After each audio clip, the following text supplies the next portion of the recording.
Morning మ్యాగజైన్కి స్వాగతం. ప్రముఖ దినపత్రికలు వస్తున్న వార్తల వెనక జరుగుతున్న పరిణామాలు చూద్దాం. ఈనాడు చూస్తే ఆరోగ్యం, సంపద, సంతోషం అందరికీ ఇదే స్వర్ణాంధ్ర 2047 లక్ష్యం. అప్పటికి అక్షరాస్యత 100%, ఆయు ప్రమాణం 80 ఏళ్ళు, తలసరి ఆదాయం $42,000 సాధిస్తాం. నియోజకవర్గాల వారి విజన్ రూపొందించి అమలు చేయాలి. స్వర్ణాంధ్ర 2047 దార్శనిక పత్రంపై అసెంబ్లీలో చంద్రబాబు. రాష్ట్రంలో అందరికీ ఆరోగ్యం, సంపద, సంతోషమే స్వర్ణాంధ్ర 2047 లక్ష్యమని ముఖ్యమంత్రి చంద్రబాబు చెప్పారు. ఉద్యోగ ఉపాధి కల్పనతో పాటుగా రైతుల ఆదాయాన్ని పెంచుతామని, మహిళల ఆర్థిక అభివృద్ధి కృషి చేస్తామని హామీ ఇచ్చారు. రవాణా రంగంలో సౌకర్యాల కల్పన, గ్రీన్ ఎనర్జీకి ప్రాధాన్యం ఇస్తామని చెప్పారు. శాసనసభలో శుక్రవారం ఆయన స్వర్ణాంధ్ర 2047 లక్ష్యాలను పవర్ పాయింట్ ప్రజెంటేషన్ ద్వారా వివరించారు. నాయకత్వం, నాయకుడు, ప్రభుత్వంపై నమ్మకం ఉంటే పెట్టుబడులు వస్తాయి. ఇప్పటికే వరద మొదలైంది. 2047 నాటికి తలసరి ఆదాయంలో దేశంలోనే ఏపీ నెంబర్ 1 కావాలని వివరించారు. ప్రజలు కూడా తమ కుటుంబం 2047 నాటికి ఎలా ఉండాలో ఒక ఆలోచన చేయాలని, విజన్ తయారు చేసుకోవాలని కోరారు. ఆయన ప్రసంగంలోని కీలక అంశాలు విజన్ 2047కి ఏడాదికో వెర్షన్, 99లో విజన్ 2020 రూపొందించి అమలు చేసిన దాని ఫలితం ఇప్పుడు హైదరాబాద్ అభివృద్ధి. ఏ ప్రభుత్వం వచ్చిన అభివృద్ధి దాని అంతటదే కొనసాగుతుంది. ఇప్పుడు ప్రవేశపెట్టే స్వర్ణాంధ్ర 2047 ద్వారా ఆంధ్రప్రదేశ్ అగ్రస్థానంలో నిలుస్తుంది. దీని అమలును త్వరలో ప్రారంభిస్తాం. ఇందులో ఏడాదికో వెర్షన్ తెస్తాం. ఏం చెప్పాం, ఏం చేసాం వివరిస్తాం, ఎందుకు చేయలేకపోయామో కూడా చెప్తాం. పర్యవేక్షణకు రాష్ట్ర స్థాయిలో విజన్ మేనేజ్మెంట్ యూనిట్ ఏర్పాటు చేస్తున్నాం. జిల్లా, మండల స్థాయిలోని పర్యవేక్షణ వ్యవస్థలు ఉంటాయన్నటువంటి వార్తని హైలైట్ చేశారు. ఇకపోతే నన్ను అర్ధరాత్రి 1 గంటకు నిద్రలేపి సంతకం చేయమన్నారు. ఏదో మతలబు ఉందనిపించి సంతకం చేయనన్న. మర్నాడు క్యాబినెట్ ముందు పెట్టి ఆమోదించుకున్నారు. నాకేం తెలుసు దాని వెనక అంత జరిగిందని. సెకీతో ఒప్పందంపై అప్పటి విద్యుత్ శాఖ మంత్రి బాలినేని శ్రీనివాసరెడ్డి వ్యాఖ్యలు. నాకు మాత్రం ఏం తెలుసు, సెకీతో ఒప్పందం వెనక అంత జరిగిందని. అప్పట్లో ఇంధన శాఖ కార్యదర్శి శ్రీకాంత్ అర్ధరాత్రి 1 గంటకు నిద్రలేపి దస్త్రంపై సంతకం చేయమన్నారు. అంత పెద్ద ఒప్పందంపై నాతో చర్చించకుండా సంతకం చేయమంటున్నారంటే ఏదో మతలబు ఉందనిపించింది, అందుకే సంతకం చేయనన్నాను. మర్నాడు మంత్రివర్గ సమావేశంలో పెట్టి ఆమోదించేశారు. వాళ్ళ మాటలు విని అప్పట్లో సంతకం పెడితే ఇప్పుడు పరిస్థితి ఎలా ఉండేదో అని జగన్ ప్రభుత్వంలో విద్యుత్ శాఖ మంత్రిగా పనిచేసిన బాలినేని శ్రీనివాసరెడ్డి వ్యాఖ్యానించారు.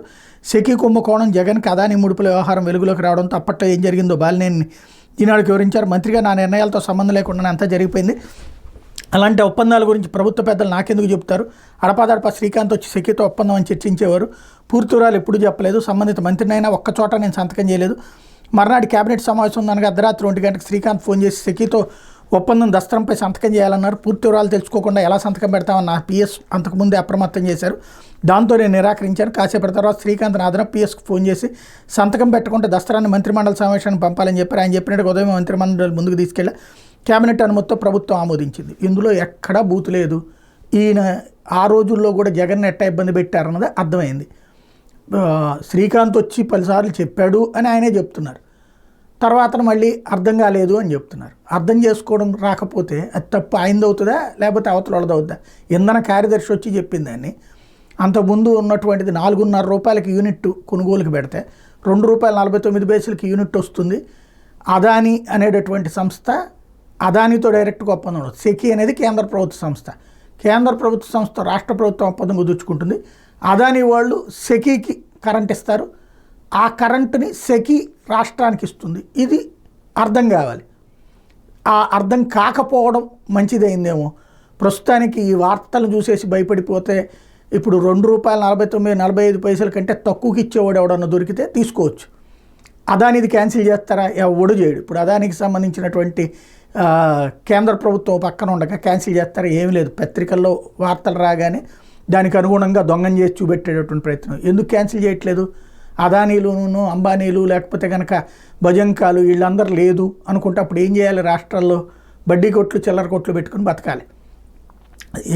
ఒక జగన్ మీద ద్వేషంతో రాష్ట్రానికి వచ్చిన పెట్టుబడుల మీద తప్పుడు ప్రచారం చేసినటువంటి కాన్సెప్ట్ని కవర్ చేసుకొచ్చుకునేటటువంటి కార్యక్రమంలో ఆడెవడో అమెరికాలో పెడితే అది కూడా అదానీని దెబ్బకొట్టడానికి, దేశాన్ని దెబ్బకొట్టడానికి జరిగే కుట్రని వీళ్ళు వేరేగా చిత్రీకరించుకుంటున్నటువంటి పరిస్థితి అయితే ఉంది. లేకపోతే విద్యార్థులకు 10 రోజుల్లోపే అమెరికా వీసా. చదువుకోవడానికి ఎంతమంది వచ్చినా స్వాగతిస్తాం.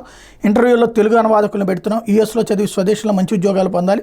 చలితో ఒక విద్యార్థి చనిపోవడం కాల్చేసింది. స్టూడెంట్ వీసాల ఇంటర్వ్యూల కోసం వేచి ఉండే సమయం 10 రోజులకు పెంచకూడదన్నదే తమ లక్ష్యమైన హైదరాబాద్లో American consular chief Rebecca drama తెలిపారు.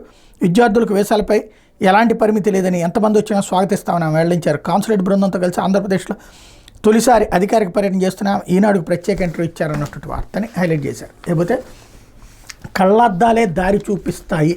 అందుల కోసం ఏఐ సాంకేతికత అభివృద్ధి, 400 మంది ముఖాలను గుర్తుపట్టేలా రూపకల్పన, కిమ్స్ ఫౌండేషన్ పరిశోధన కేంద్రం ద్వారా తయారీ, సాధారణంగా చేతికర్ర సాయం లేని అందులు గడప దాటలేరు. ఇంట్లో తిరగాలన్నా చేతికర్ర కీలకం. అయితే ఇదంతా గతం. సాంకేతికత అభివృద్ధి చెందాక అందుల కోసం వివిధ రకాల టూల్స్ అందుబాటులోకి వస్తున్నాయి. స్మార్ట్ ఫోన్లో ప్రత్యేక యాప్లతో చదవగలుగుతున్నారు, రాయగలుగుతున్నారు, బయటికి ఎవరి సాయం లేకుండా వెళ్ళగలుగుతున్నారు. తాజాగా ఆర్టిఫిషియల్ ఇంటెలిజెన్స్ ఆధారిత కళ్లద్దాలు అందుబాటులోకి వచ్చాయి. అందులోని వారు వీటిని ధరిస్తే చాలు చేతికర్ర ఊతం ఇతరుల సాయం లేకుండా వారి పనులు చేసుకోగలరు. ఇంటి నుంచి బయటకు వెళ్లేందుకు ఈ కళ్లద్దాలు దారి చూపిస్తాయి. టెక్స్ట్ టు స్పీచ్ సాయంతో పుస్తకంలోని అక్షరాలను ఈ అద్దాలే చదివి వినిపిస్తాయి. కిమ్స్ ఫౌండేషన్ పరిశోధన కేంద్రం డిఆర్డీఓ మాజీ శాస్త్రవేత్త డాక్టర్ వి భుజంగరావు ఆధ్వర్యంలో ఈ సరికొత్త కళ్లద్దాలకు రూపకల్పన చేశారన్నటువంటి వార్తను హైలైట్ చేస్తే చాలా మంచి వార్త, అందులకు సంబంధించినటువంటి ఉపయోగపడేటటువంటి వార్త. అయిపోతే మాతృభాషా పరిరక్షణ మన ఇంటి నుంచే ప్రారంభం కావాలి. తెలుగు సాహిత్యాన్ని ఓటీటీ ద్వారా కొత్త తరానికి అందించాలి. మాజీ ఉపరాష్ట్రపతి వెంకయ్యనాయుడు మాతృభాష పరిరక్షణ ఉద్యమం మన ఇంటి నుంచే ప్రారంభం కావాలని, ప్రతి ఒక్కరూ ఇళ్లలో కుటుంబ సభ్యులతో మాతృభాషలో మాట్లాడడానికి ప్రాధాన్యం ఇవ్వాలని మాజీ ఉపరాష్ట్రపతి వెంకయ్యనాయుడు పిలుపునిచ్చారు. Vanguri foundation of America Andhra కళావేదిక Qatar ఆధ్వర్యాన్ని శుక్రవారం దోహాలో జరిగిన 9వ ప్రపంచ తెలుగు సాహితీ సదస్సు ప్రారంభోత్సవ కార్యక్రమాన్ని మాట్లాడారు. మాతృమూర్తి, మాతృభూమి, మాతృభాషలే మన అస్తిత్వం. తల్లిదండ్రులు పిల్లలకు మాతృభాషలో సాహిత్యం, సంస్కృతిని పరిచయం చేయాలి. సృజనాత్మకత, మానవీయ విలువలు, సామాజిక చైతన్యానికి పెద్దపీట వేసే రచనలు రావాలి. ఒక దేశ వైభవాన్ని అక్కడ సాహిత్యం ప్రతిబింబిస్తుంది. అముక్తమాల్యద వంటి గ్రంథాలు సాహితీ విలువలతో పాటు చారిత్రక అంశాలు, మానవీయ విలువలు ఉన్నాయి. తెలుగు సాహితీ చరిత్రను క్షుణ్ణంగా అధ్యయనం చేసి తెలుగువారి చరిత్రను సమగ్రంగా తెలుసుకోవడం సాధ్యమవుతుందన్నారు అన్నటువంటి వార్తను హైలైట్ చేశారు. 4 DSPలు 4 బృందాలుగా విచారణ. తిరుపతి లడ్డూ ప్రసాదంలో కల్తీ నెయ్యిపై వేగం పెంచిన సిట్. శ్రీవారి లడ్డూ ప్రసాదంపై తయారీలో కల్తీ నెయ్యి వినియోగంపై ప్రత్యేక దర్యాప్తు బృందం విచారణ ప్రారంభించింది. బృందానికి దర్యాప్తులో సహకరించి నియమించిన DSPలు ఇప్పటికే ప్రాథమిక వివరాలు సేకరించిన తిరుపతి అదనపు SP వెంకట్రావుని కలిశారు. ఆయన నుంచి కొన్ని వివరాలు తీసుకున్నారు. మరోవైపు 4 DSPలు బృందాలుగా ఏర్పడి దర్యాప్తు చేయనున్నారు. తిరుమల తిరుపతి దేవస్థానం పాలక మండలి తీర్మానాలు, అధికారులు, సిబ్బంది పాత్ర గురించి ఓ బృందం పర్యవేక్షించబోతోంది. తిరుపతిలోని భూదేవి కాంప్లెక్స్లో ఏర్పాటు చేసిన సిట్ కార్యాలయం నుంచి సోమవారం పూర్తి స్థాయి కార్యకలాపాలు ప్రారంభించబోతున్నారు. ఈ బృందానికి సహకరించేందుకు కొందరు పోలీసు అధికారులు నియమించారు. శుక్రవారం 4 DSPలు సీతారామరావు, శివనారాయణ స్వామి, కృష్ణమోహన్, వెంకట్రామయ్య తిరుపతి అదనపు SP వెంకట్రావుని కలిసి పలు వివరాలు సేకరించారు. తొలుత రాష్ట్ర ప్రభుత్వం ఏర్పాటు చేసిన సిట్ బృందంలో సభ్యుడిగా వెంకట్రావు అప్పట్లో 3 రోజుల పాటు దర్యాప్తు చేసి ప్రాథమిక నివేదిక రూపొందించారు. దీంతో తాజా దర్యాప్తు బృందంలోకి ఆయన తీసుకున్నారు. తదుపరి దర్యాప్తులో భాగంగా ఎటువంటి వివరాలు సేకరించాలి, ఎక్కడెక్కడికి వెళ్లాలనే అంశాలపై ప్రణాళికలు రూపొందించుకున్నట్టు తెలుస్తోంది. నెయ్యి సరఫరా చేసిన దుండిగల్లోని AR dairy foods private limited సంస్థను సిట్ సభ్యులు పరిశీలించనున్నారు. AR డైరీ నేరుగా నెయ్యి సరఫరా చేయకుండా మరో సంస్థ నుంచి వారు మరొకరి వద్ద నుంచి సేకరించి తిరుమల తిరుపతి దేవస్థానానికి ఇచ్చినట్టుగా ఇప్పటికే నిర్ధారణ. దీనిపైన దృష్టి సారించబోతున్నారు. మరో బృందం తిరుమల లడ్డూ పోటు విక్రయ కేంద్రాలు, తయారీకి వినియోగించే ముడి సరుకుల నాణ్యతను పరిశీలించనుంది. 4వ బృందం తిరుపతిలోని తిరుమల తిరుపతి దేవస్థానం పరిపాలనా భవనంలో నెయ్యి కొనుగోలు, నాణ్యత, సరఫరా నిమిత్తం జరిగిన ఒప్పందాలు, సేకరణ వంటి అంశాలను పరిశీలిస్తుంది అన్నటువంటి వార్తని హైలైట్ చేశారు. అయితే నెత్తురోడిన దండకారణ్యం అంటూ ఛత్తీస్గఢ్లోని దండకారణ్యం మరోసారి నెత్తురోడిని. శుక్రవారం జరిగిన ఎదురుకాల్పులో 10 మంది మావోయిస్టులు మృతి చెందారు. వీళ్లలో 7 పురుషులు, 3 మహిళలు ఉన్నారు. ఇటీవల నారాయణపూర్ జిల్లాలో ఎదురుకాల్పులు ఘటనలో సుమారు 38 మంది మృతి చెందిన ఘటన మరొక మంది మావోయిస్టులకు సుక్మా జిల్లాలో అదే తరహాలో కోలుకోలేని దెబ్బతగిలింది. కుంట పోలీస్ స్టేషన్ పరిధి బెజ్జి అటవీ ప్రాంతంలోని కొండల్లో కిష్టారం, కుంట ఏరియా కమిటీలకు చెందిన మావోయిస్టు దళాలు పెద్ద ఎత్తున సమావేశమయ్యాయన్న నిఘా వర్గాల సమాచారంతో DRG, CRPF బలగాలు విస్తృతంగా కూమింగ్ చేయబట్టే శుక్రవారం తెల్లవారుజామున భద్రతా బలగాలు గమనించిన మావోయిస్టులు కాల్పులకు దిగారు. భద్రతా బలగాలు ఎదురు కాల్పులు మొదలుపెట్టాయి. ఇరు వర్గాల మధ్య దాదాపు 4 గంటల పాటు తుపాకుల మోత మోగిందన్నటువంటి వార్తని హైలైట్ చేశారు. లేకపోతే సాక్షి వచ్చేటప్పటికి నిజాలకు పాతరేసి నిస్సిగ్గుగా నిందల అంటూ అమెరికాలో అదానీ సంస్థపై అభియోగాలు నమోదైతే ఇక్కడ వైఎస్ జగన్పై విష ప్రచారం. కేంద్ర ప్రభుత్వ రంగ సంస్థ సెకీతో గత ప్రభుత్వ ఒప్పందం, అదానీతో రాష్ట్ర ప్రభుత్వానికి ఏం సంబంధం? ఆ ఒప్పందంలో ఉన్నది రాష్ట్ర ప్రభుత్వం, కేంద్ర ప్రభుత్వం. పైగా సెకీ తనకు తానుగా యూనిట్ ₹2.49కే సరఫరా చేస్తామని లేఖ రాస్తూ ముందుకొచ్చింది. సెకీ ధరతో ఏటా 3,750 కోట్ల ఆదా. సెకీతో ఒప్పందం వల్ల ఇంటర్స్టేట్ ట్రాన్స్మిషన్ ఛార్జీల నుంచి మినహాయింపు. గతంలో ఏ ప్రభుత్వం, ఏ ముఖ్యమంత్రి హయాంలోనే ఇంత కారు చౌకగా 7,000 మెగావాట్ల విద్యుత్ కొనుగోలు ఒప్పందం జరిగిందా? యూనిట్కి ₹2.49 చొప్పున 25 ఏళ్ల పాటు నిరాటంకంగా విద్యుత్ సరఫరా చేస్తామంటే ఏ రాష్ట్ర ప్రభుత్వమైనా కాదంటుందా? ఈ ఒప్పందం కేంద్ర రాష్ట్రం మధ్య జరిగితే లంచాలకు అవకాశం ఉంటుందా? కేంద్రం ఎక్కడైనా రాష్ట్రాలకు లంచం ఇస్తుందా? ఈ ప్రక్రియలో లంచాలు ఇచ్చేందుకు ఆస్కారమే ఉంది. అసలు అధిక ధరలకు PPL చేసి అడ్డకోలు స్కాములకు పాల్పడిన చంద్రబాబు యూనిట్ ₹6.99 చొప్పున కొనుగోలు చేసింది ఈ పెద్ద మనిషే. దీర్ఘకాలిక ఒప్పందాలతో 35,000 కోట్లు బాబు నిర్వాహకం కాదా? రెట్టింపు ధరలతో జరిగిన ఆ ఒప్పందాలు ముడుపుల కోసం కాక మరి ఎందుకంటున్న విద్యుత్ రంగ నిపుణులు. డిస్కమ్లకు 2019-24 మధ్య జగన్ అందించిన సబ్సిడీ మొత్తం 47,800 కోట్లు. రైతులకు బాబెగ్గొట్టిన 8,845 కోట్ల ఉచిత విద్యుత్ బకాయిల్ని చెల్లించింది గత ప్రభుత్వమే అంటూ సౌర విద్యుత్ మేమే ఇస్తామంటూ 2021లో రాష్ట్ర ప్రభుత్వానికి కేంద్ర ప్రభుత్వ రంగ సంస్థ సెకీ రాసినటువంటి లేఖను కూడా ఇక్కడ హైలైట్ చేశారు. రేపు కేంద్రంతో విద్యుత్ కొనుగోలు ఒప్పందం కేంద్ర ప్రభుత్వ సంస్థ సెకీతోనే డిస్కంలో ఒప్పందం చేసుకుని అదానితో ఎలాంటి ఒప్పందం చేసుకోలేదు. కేంద్ర సంస్థ సెకీ ఎవరి వద్ద విద్యుత్ కొంటే మాకేంటి, దమ్ముంటే సెకీతో ఒప్పందం రద్దు చేయండి. ఊహాజనిత ఆరోపణలతో జగన్ వ్యక్తిత్వాన్ని హననం చేస్తున్నారు. అరెస్ట్కి అమెరికా పోలీసులు వస్తారని దుష్ప్రచారం చేయడం ఏం పాత్రికేయం. యూనిట్ ₹2.49 సరఫరాకి సెకీతో జగన్ ఒప్పందం చేసుకుంటే తప్ప, అదే సెకీతో యూనిట్ 4.5కి చంద్రబాబు కొంటే ఒప్ప. యూనిట్ ₹2.49 లేని అంతర్రాష్ట్ర విద్యుత్ సరఫరా ఛార్జీలు కలిపి ₹5.73 చేరుతుందంటూ దుర్మార్గంగా రాస్తారా. చంద్రబాబు ఈనాడు రామోజీ కుమారుడిపై వైఎస్ఆర్సీపీ నేత మాజీ మంత్రి పేర్ని నాని ఆగ్రహం అన్నటువంటి వార్తని హైలైట్ చేశారు. లేకపోతే ఇది బాబు దుర్నీతి అంటూ ప్రజాస్వామ్య సంప్రదాయాలకు కూటమి ప్రభుత్వం తిరోధకాలు. పీఏసీ ప్రతిపక్షానికి ఇవ్వడం ఎప్పటి నుంచి వస్తున్న సంప్రదాయం. సంఖ్యాబలంతో సంబంధం లేకుండా ప్రతిపక్షానికి ఇవ్వడం ఆనవాయితీ. అన్ని రాష్ట్రాల్లో పార్లమెంట్లోనూ దీన్ని అనుసరిస్తున్నారు. అన్ని ప్రజాస్వామిక దేశాల్లోనూ అదే పాటిస్తున్నారు. ఒక్క ఆఫ్ఘనిస్తాన్లోని తాలిబాన్లు మాత్రమే పట్టించుకోవడం లేదు. కూటమి ప్రభుత్వం తాలిబాన్ల మాదిరి వ్యవహరించింది. పీఏసీ చైర్మన్ అలంకారం కాదు, ప్రతిపక్షానికి బాధ్యత. దేశంలో అనేక కుంభకోణాలు పీఏసీ ద్వారా వెలుగు చూశాయి. పీఏసీతో పాటు పీయూసీ ఎస్టిమేట్స్ కమిటీ ఎన్నికల బహిష్కరణ, వైఎస్ఆర్సీపీ ఎమ్మెల్యే పెద్దిరెడ్డి, మండల ప్రతిపక్ష నేత బొత్స వెల్లడి అన్నటువంటి వార్తని హైలైట్ చేశారు. లేకపోతే పిల్లలతో సహా చంద్రబాబు ఇంటి వద్ద ఆత్మహత్య చేసుకుంటూ 2.5 నెలలుగా తన భర్తపై పోలీసులు వేధింపులు చెప్పి కన్నీరు మున్నీరు, నా భర్త చేసిన తప్పేంటి, కస్టడీలో ఉన్న పోలీసులు ఇంటికి వచ్చి నోటీసులు అంటించారు. సోషల్ మీడియా యాక్టివిస్ట్ ఇంటూ రవికిరణ్ భార్య సుజన అన్నటువంటి వార్తని హైలైట్ చేశారు. లేకపోతే 5 ఏళ్ల వృద్ధి రై అంటూ 2018-19 పోలిస్తే 2022-23లో 11.01% పెరుగుదల. 2018-19లో రాష్ట్ర స్థూలోత్పత్తి 8,73,721 కోట్లు ఉంటే 22-23కి అది 13,17,728 కోట్లుగా నమోదు. 22-23లో జీఎస్టీపీలో 16.22% వృద్ధి. 18-19 నుంచి 22-23 వరకు రెవెన్యూ రాబడుల సగటు వార్షిక వృద్ధి రేటు 8.91%. రెవెన్యూ రాబడులో గ్రాంట్ ఇన్ ఎయిడ్ 2018-19లో 16.97%, 22-23లో 22.91%. ఎఫ్ఆర్బిఎం చట్ట నిబంధనలకు లోబడే రెవెన్యూ ద్రవ్యలోటు 2018-19 నుంచి 22-23 మధ్య రాష్ట్ర తలసరి జీఎస్డీపీ వార్షిక వృద్ధి 9.9%. 2023 మార్చితో ముగిసిన ఆర్థిక స్థితిగతులపై కాగ్ నివేదిక వెల్లడన్నటువంటి వార్తని హైలైట్ చేశారు. లేకపోతే అట్టహాసంగా పట్టాభిషేకం అంటూ ప్రశాంతి నిలయంలో ఘనంగా శ్రీ సత్యసాయి డీమ్డ్ యూనివర్సిటీ 43వ స్నాతకోత్సవానికి సంబంధించినటువంటి వార్తని హైలైట్ చేశారు. లేకపోతే సంస్కృత వర్సిటీలో గంజాయి అన్నటువంటి వార్తని హైలైట్ చేశారు. 20 ప్యాకెట్లు తెచ్చి 16 అమ్మిన ఒడిశా విద్యార్థి. యాంటీ డ్రగ్స్ కమిటీతో విచారణ. తిరుపతిలోని జాతీయ సంస్కృత విశ్వవిద్యాలయంలో గంజాయి కలకలం రేపింది. హాస్టల్లో ఉంటున్న యూజీ విద్యార్థి ఒడిశాకు చెందిన శతపథి గంజాయి విక్రయించినట్టు గుర్తించారు. ఇటీవల తన స్వగ్రామం నుంచి 20 గంజాయి ప్యాకెట్లు తీసుకొచ్చి వర్సిటీలో విజయవాడకు చెందిన విద్యార్థి ఆంజనేయుల ద్వారా 16 ప్యాకెట్లు తోటి విద్యార్థులకు విక్రయించినట్టు సమాచారం. వ్యవహారంపై వర్సిటీలోని యాంటీ డ్రగ్స్ కమిటీ విచారణ చేపట్టింది. వివరాలను varsity VC GSR Krishnamurthy, registrar Ramesh Sri శుక్రవారం మీడియాకు తెలిపారు. ప్రస్తుతం జరుగుతున్న యూజీ పరీక్షలకు హాస్టల్ విద్యార్థులు కొందరు గైర్హాజరయ్యారని చెప్పారు. వాళ్ళని గుర్తించే క్రమంలో హాస్టల్ను తనిఖీ చేసిన చీఫ్ వార్డెన్కి ఒరిస్సా విద్యార్థి శతపథి గంజాయి తాగినట్టు హాస్టల్ సిబ్బంది తెలిపారన్నారు. శతపథిని విచారిస్తే 20 ప్యాకెట్ల గంజాయి తెచ్చాను, 16 ప్యాకెట్లు తోటి విద్యార్థులకు విక్రయించానని అంగీకరించినట్టు చెప్పారు. వెంటనే వర్సిటీలోని యాంటీ డ్రగ్స్ కమిటీ ఆధ్వర్యంలో విస్తృత సమావేశం నిర్వహించినట్టు చెప్పారు.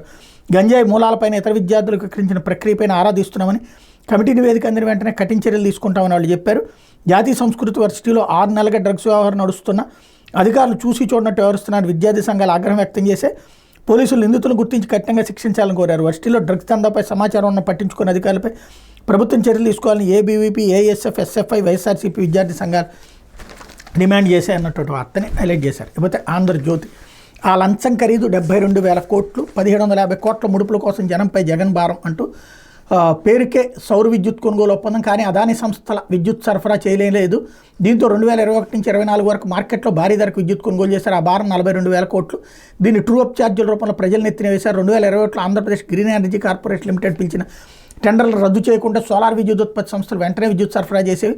దీనివల్ల మార్కెట్లో అధిక ధరలకు విద్యుత్ కొనాల్సిన అవసరం ఉండేదిగా. జనం నడ్డి విరిగేలా 9 సార్లు ట్రూ అప్ ఛార్జీల భారం వేయాల్సిన అవసరం వచ్చేది కాదు. అదాని గ్రీన్ ఎనర్జీ ఎక్కడో రాజస్థాన్లో ఉత్పత్తి అయిన విద్యుత్తుని ఏపీకి సరఫరా చేసేలా ఒప్పందం కుదుర్చుకుంది. యూనిట్ విలువ ₹2.49. దీనికి అదనంగా పవర్ గ్రిడ్కి యూనిట్కి 80 పైసలు చొప్పున 80 పైసలు చొప్పున ట్రాన్స్మిషన్ ఛార్జీలు చెల్లించాలి. దీని భారం 30,600 కోట్లు. ఏపీజీఈసీఎల్ టెండర్ల ద్వారా స్థానికంగానే సౌర విద్యుత్ జరిగితే ఈ భారం పడేదే కాదు అన్నటువంటి వార్తని హైలైట్ చేశారు. ₹3 కరెంట్ వస్తే ₹2.49, పవర్ గ్రిడ్ యూనిట్కి 80 చొప్పున ట్రాన్స్మిషన్ చేస్తే అన్నటువంటిది. మరి ఇప్పుడు ఒక్కొక్కది ఎంత యూనిట్కి కొంటున్నారు అన్నటువంటిది కరెక్ట్ లెక్క చెప్తే బాగుంటుంది. ప్రతి అంశాన్ని వక్రీకరిస్తూ, వాస్తవాలని చంపేస్తూ, అబద్ధాలని నిజాలుగా నమ్మిస్తూ, ప్రజల్ని తప్పుదోవ పట్టిస్తూ సాగిస్తున్నటువంటి వ్యవహారానికి సజీవ సాక్ష్యం ఇది. ఇందులో ప్రధానమైనటువంటి అంశం ఏంటి? 42,000 కోట్ల రూపాయలు ట్రూ అప్ ఛార్జీలు. మరి అంతకుముందు చంద్రబాబు గారి టైంలో ట్రూ అప్ ఛార్జీలు ఎందుకు వేశారు ఆ రోజున?